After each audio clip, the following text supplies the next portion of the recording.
Rescues were needed to save people from the floods. Janae Norman is on the scene in Philadelphia. Good morning, Janae.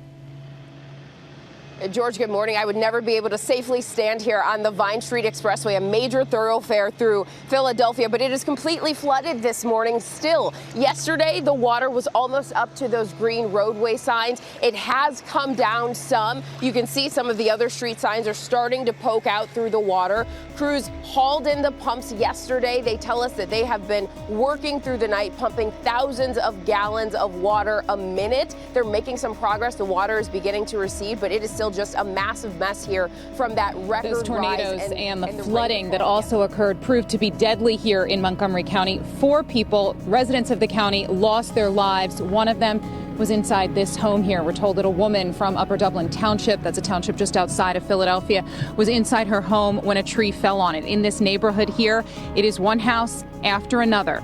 One without power, the others running generators, or if you take a look, you can see a lot of heavy equipment here in the backyards trying to lift trees off of homes. From the front, this house looks fine, but behind it, half of it sheared off, again from trees. There's a neighboring high school down the road that had the roof lifted off, and the township building that houses, your typical town offices plus your police department, also damaged to the point that last night during the storms, the police department had to evacuate to a neighboring fire department. We're told this area here, in less than 12 hours, had more than 6,500 calls for help to the 911 center. That's more than 3 times what they normally get in a 24-hour period and far more than what they've gotten in any storm, including Superstorm Sandy. Take a look at how... This is the other encampment under the Mulberry Street Bridge. Just off of Cameron Street. Again, the city is providing trash services here. There's a truck lot next door and a vacant lot over here. There's some food right outside the entrance to the encampment for anyone who needs it.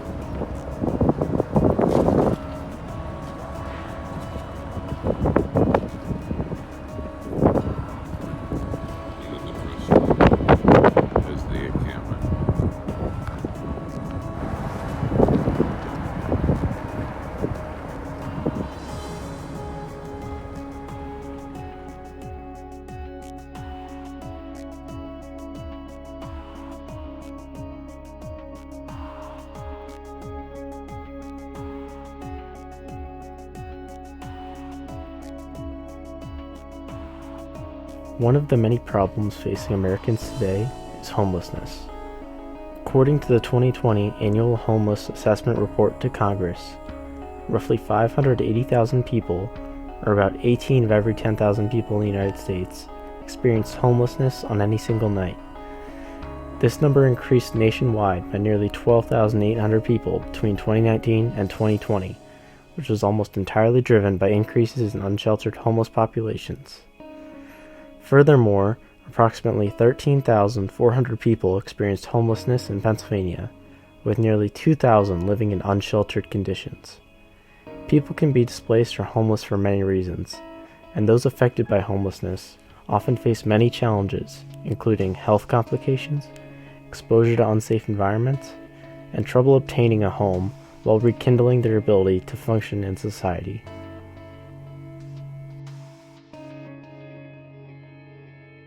The idea of homelessness is practically the lowest level any person can be at in today's society, due to the extreme conditions and resultant lifestyle homeless individuals have to live in order to survive.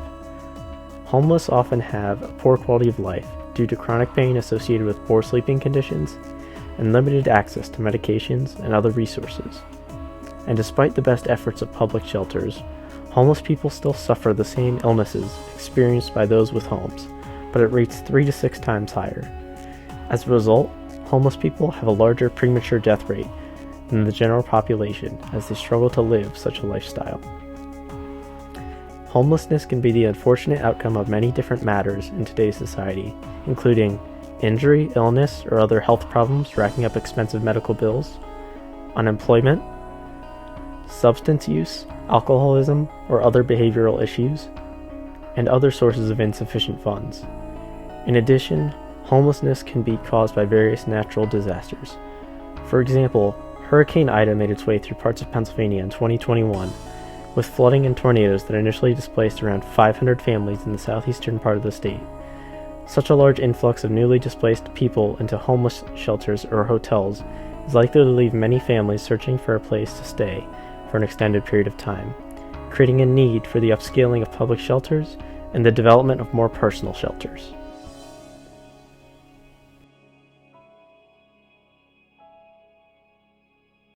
The drop shelter uses 18 insulating panels to keep the user warm.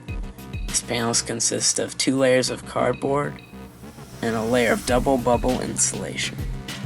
These panels are joined together by an outer layer of tarp which coats the entire structure and stops rainwater. It's sealed at the top by a flap with Velcro to secure it, and each of the entrances also use Velcro and tarp.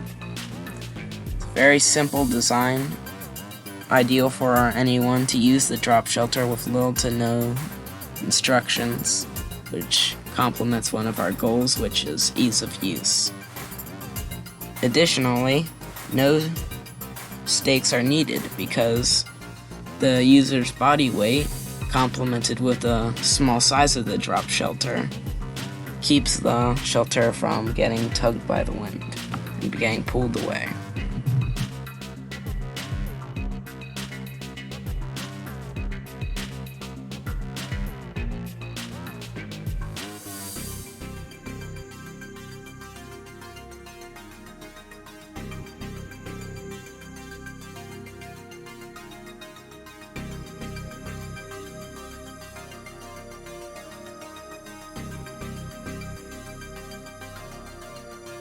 The compact design of the drop shelter is based heavily in different types of folds of origami. When completely constructed, the shelter is 6 feet 4 inches long, 3 feet wide, and has a height of 2 feet 5 inches. The drop shelter has the ability to be folded down to the size of a small backpack with the dimensions of 1.5 feet by 2 feet by 1 foot. This folding design lends itself perfectly to our 3 main design concepts: easy to use, simple to set up, and easy to transport. Each panel on the drop shelter is made of silver foil insulation as well as lightweight panels wrapped in a waterproofing material. The insulation foil gives our shelter certain insulation properties that do not exist in common camping tents. Our walls are significantly thicker than an average tent, which also provides better insulation. Each panel is wrapped in a waterproof membrane that keeps the elements out and keeps the occupant safe and dry.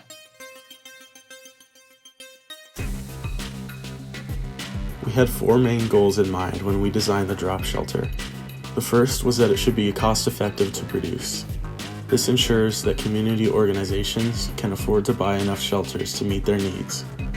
We also had ideas about selling the drop shelter in a buy one, give one business model, which would require selling shelters to consumers at about double the price of what they would cost if we were selling them normally. Making the shelter fairly cheap to produce would ensure that they could be sold at a reasonable price under this business model. Another design goal was to make the shelter easy to ship. In the aftermath of a natural disaster, aid should be able to get to the affected region as quickly as possible. Making the shelter easy to pack and able to be packed densely will increase its effectiveness as a disaster relief tool. The drop shelter was also designed to be portable. On the scene of a disaster, the shelters should be easy to distribute and easy for people to carry to their location. Finally, we wanted the drop shelter to be insulated. This is the main thing that sets it apart from a tent. Tents are made of thin fabric, which does not really offer any insulation from the cold.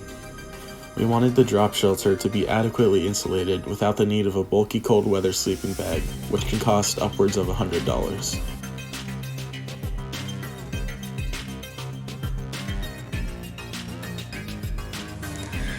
One of the alternatives that people think of is a tent. However, tents don't have the insulation that people need during the winter.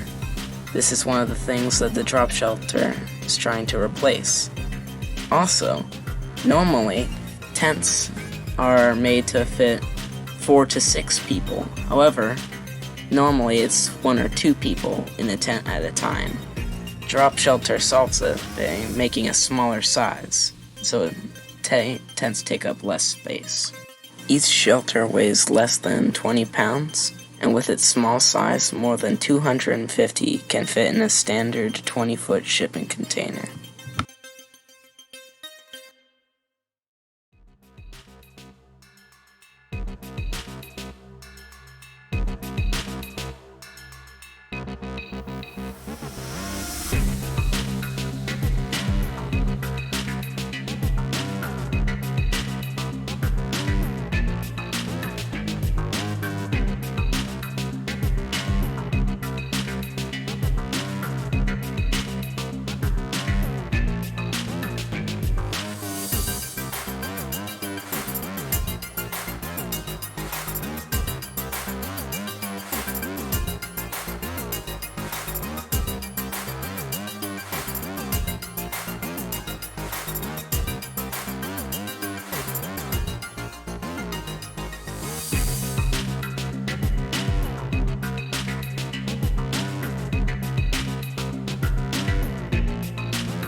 The cost of developing our prototype drop shelter was $74.68.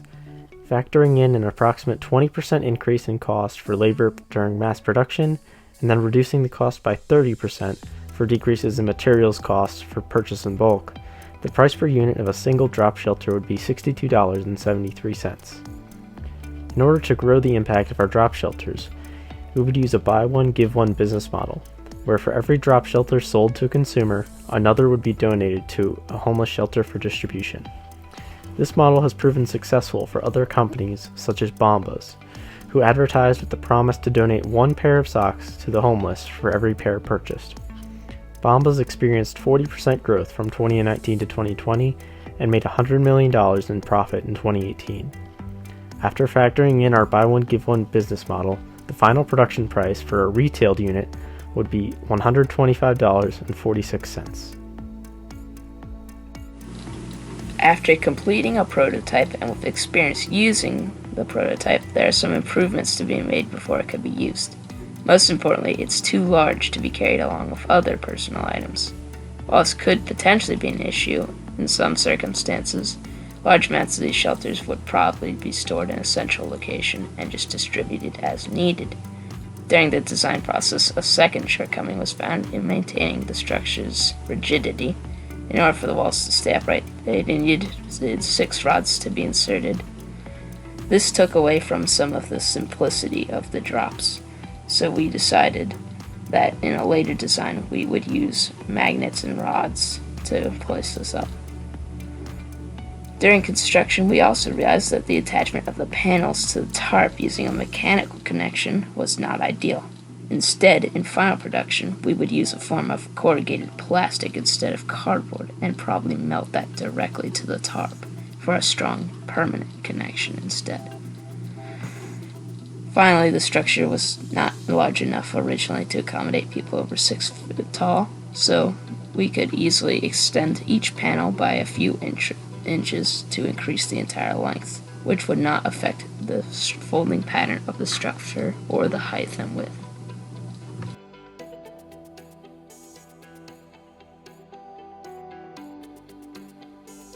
Our local business partner was Teresa Dolan of Solanco Neighborhood Ministries. Solanco Neighborhood Ministries is a locally run organization which aims to fight poverty and homelessness within Solanco. Teresa Dolan has been the director of the organization for nearly 10 years. We reached out to her to ask some questions about displacement and homelessness in our community and within Pennsylvania as a whole. She was able to provide a lot of information from her own experience as director that helped us to formulate our design goals. Her knowledge also helped us to look back critically on our design and find things that we can improve.